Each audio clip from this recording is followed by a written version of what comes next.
Si Sir ay taga-Kalusot, Ordenes, Quezon. Ipakita mo si Sir. Ayan. Natutuwa ako dahil hindi lamang tayo for charity pala ang ating vlog.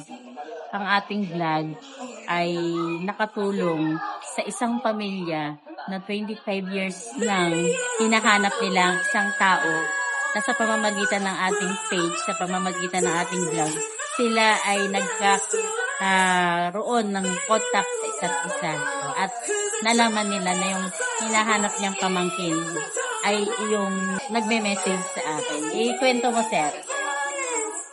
Ako po yung isa nagpapasalamat sa pamamagitan ng pag-vlog ni Madam Hay sapagkat sa napakahaba at matagal na panahon ko pong hinahanap yung aking pamangkin.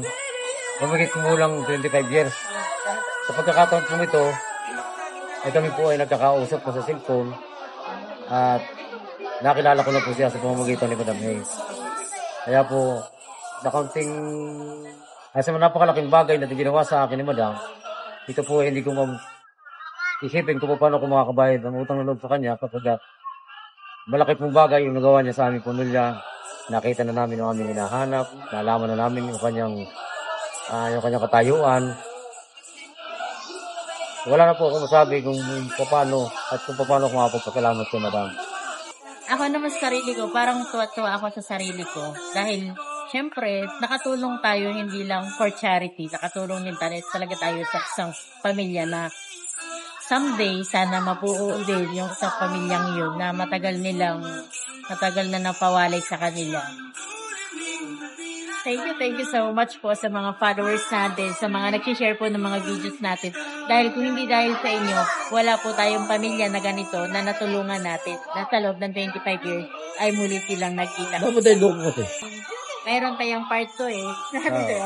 Pagkasama na si ate Aantayin na lang po natin yung pagkakataon kung kailan, kapag kami naman po ay nagkakausap na, ay siya naman nakiusap sa akin na hanggat maaari, ay antayin yung tamang pagkakataon kasi medyo matanda na rin po yung tumugod sa kanya. Minahal siya ng tunay na anak. So natatakot din siya na baka magdamdam kung sakasakaling malaman, iisipin na siya iiwanan. So sana naman maunawaan na nung nakakarinig o nakakapanood ng vlog nito. So siguro sa susunod na pag-vlog ni Madam, kung sakali, saka natin malalaman yun talagang kami personal na mismong haharap. Kami. Antay lamang natin yung pagkakataon na kung kailan dumating. Thank you. Salamat sa inyo lahat. Bye.